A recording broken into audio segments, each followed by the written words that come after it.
top 5 EPs of the year. We have had some really strong EPs this year, arguably the best year for EPs since I've been covering Australia, at least. If you've watched my albums list, you would know I'm mildly disappointed in that, and I feel like that's due to a lack of me being exposed to full-length projects. But I feel like I've taken in so many EPs this year, and I'm sure that there's even more that I've still missed out on. So by the end of this video, let me know if there's any that I've missed out on. At number 5 on our list, we have J King with Wires. Listen, one of the hardest ad-libs in the world, and I don't care what anyone says, yeah? One of the hardest ad-libs I have ever heard in my life. This is just a lovely project from J King. Very easy to listen to, very kickback.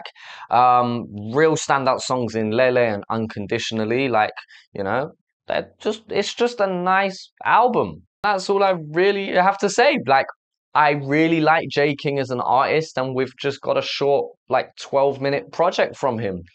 Number 4 on our list goes to Shadow for Blackout. Shadow, I apologize. Okay, I apologize. I was meant to get round to reacting to the full thing on live and do all of that. Listen, technical difficulties, brother. But I have listened to this project, and this is a really interesting project from Shadow. It's really interesting because it's the first time that we've heard real melodic vocals from him, and he nails that shit, especially on That's Okay. That's Okay is just an amazing song, one of my favorites from Shadow. Like, it's so good. And with some amazing visuals, by the way. Just, yeah, this is a very good project by Shadow, and I kind of wish this was an album. I kind of wish this was a little bit longer and kind of pushed on that versatile sound. This was a much more lighter hearted feel to Shadow, because we know Shadow can be quite intense, and we know that he can do the staunchy steezy stuff, and although that still keeps that element of swagger about him in this, it also just feels a little bit easier going, and just I really enjoyed it. Like, Mum's Corolla as the last track is a really cool track as well. Like, yeah, Blackout is a very cool project.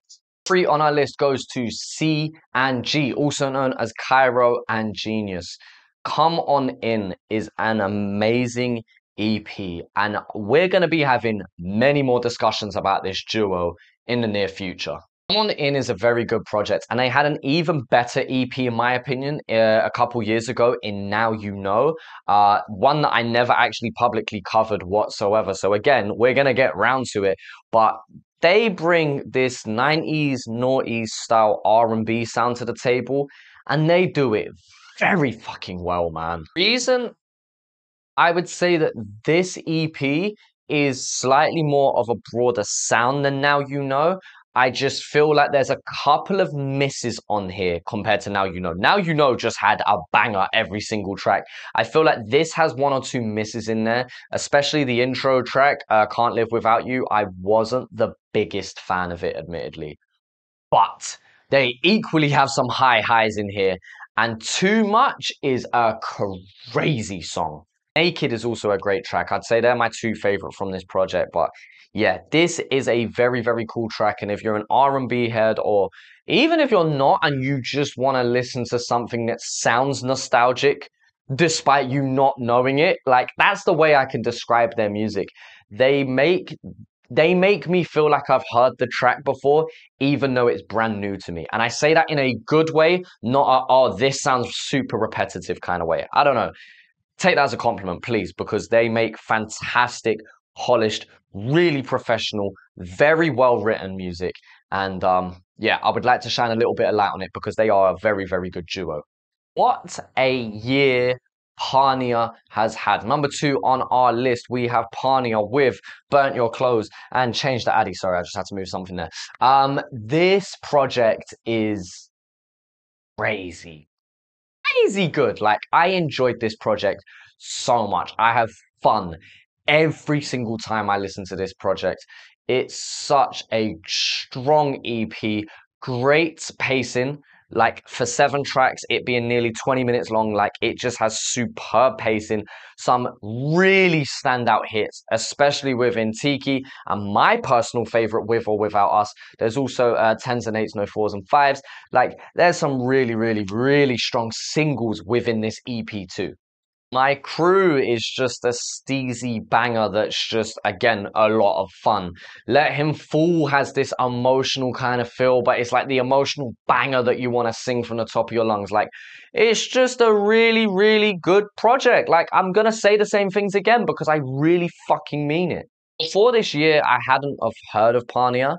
And Tiki was obviously a huge, huge single for her that put her on the radar to a lot of people, me included. That was my introduction to her. A beautiful blend between steezy and heartfelt, and just, yeah, this project just nails that for me. A very good project that I listen to on a very, very regular basis. Oh, wow. If we want to talk 7-track EPs that are nearly 20 minutes long, listen. This ended up being in my Spotify Wrapped. Keep this in mind. Husky was the only Aussie artist to be in my top 5. And that's purely off the base of this EP alone. When I heard it, I said that the only thing that could top this is a project from 1 or 2 specific artists. And they didn't drop. So you know what? You know what? I was damn right about it. This ain't even a subjective, by the way. This isn't subjectively, it's my favorite. No, I'm telling you right now, in terms of Aussie hip hop, this will be considered a classic project. It's such a shame that Husky dropped this back in January and then hasn't dropped anything since, because I'm fiending for more of this sound here. First off, Heroin Rap and Ruin My Life has got to be 2 of the hardest songs to be a part of a rollout ever. Toxic, I had as number 2 in my singles list, and I genuinely think that is Husky's best track of all time. And then when we talk about how different the other tracks are in the middle to complement the rest of this project, Pulp Fiction is ridiculous, and Grubbo just, I don't even know what the fuck he does to that track, but he just does something mad. Melted is just super fun. Cape Fair, Big Contest Wave, that song is just amazing as well, with ID and Shadow and Mike Pompey. Great track. Elevator's there, part of it. That's still cool, but obviously I'm looking at the full length tracks. And man, this is a classic project. And Husky's gone through a lot of real life stuff this year, and I hope whatever's happened or wherever his headspace is at, I hope it works itself out. I hope he works through some shit. Like, I hope whatever's going on, he's able to fix, because there is no way that this is the last thing I ever hear from him. No, I want more, big man. And I want it to be as of the quality of this. And I am asking and expecting that of him, because he's one of the very, very few people, I believe, that are currently in this scene that can deliver something like this. I'll say it now. The only other person I feel that can really push the boundary in terms of changing a sound like this is Alex Jones. Maybe my tiny little brain can't comprehend anybody else doing it, but I genuinely think they're the only 2 that can push a sound the way that Husky did on this EP. Could you imagine if this was a full-length project? To my knowledge, there was actually tracks cut from this. There was things changed a lot about this, and it ended up being a lot shorter than it was intended to be. Listen, could you imagine if this was a 12-track album? Could you imagine what we would have ended up with? My God, there would have been murder. I've got nothing but praise to talk about this project. Absolutely timeless. Endlessly replayable. There you go. I was looking for that phrase. And I really, really enjoy this project. Oh yeah, that's my list. Honourable mentions to Tommy Gunn with Bet On Me. I really do enjoy that EP. It's quite a long EP. But I do enjoy that, and I listen to that a fair bit. And Mason Dane's Chasing Home, another project that I actually listen to a reasonable amount. Yeah, I feel like they definitely could fit into 4 and 5, and I could swap them out with Shadow and J King. that's just how it's landed at the time of me making this list. Like, I feel like those projects in and around that realm are just very good projects that I listen to on a semi-regular basis. But yeah, honorable mentions Tommy Gunn and Mason Dane respectively. This is, as I said at the start of the video, the strongest EP list we've ever had, in my opinion. Like, this list here is crazy, crazy good, and has taken up a good amount of my listening this year compared to the albums. And I'm an albums man. I really enjoy full-length projects, and so a lot of these projects here, I would only imagine what they'd sound like if they were full length. Now, sometimes we get full length projects and I say, maybe that sounds better as an EP. So maybe they're meant to be what they are for a reason.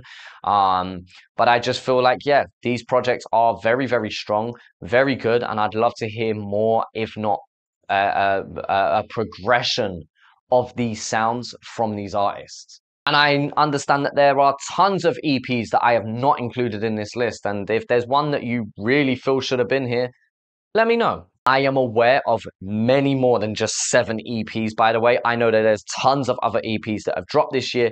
I just haven't included them in this list for many reasons. And some that I still enjoy, I just can't put above these ones personally. But yeah, that's my final note, really, that this is a personal list for me. This is what I personally have enjoyed. But yeah, as I said, let me know what EPs you have enjoyed from this year.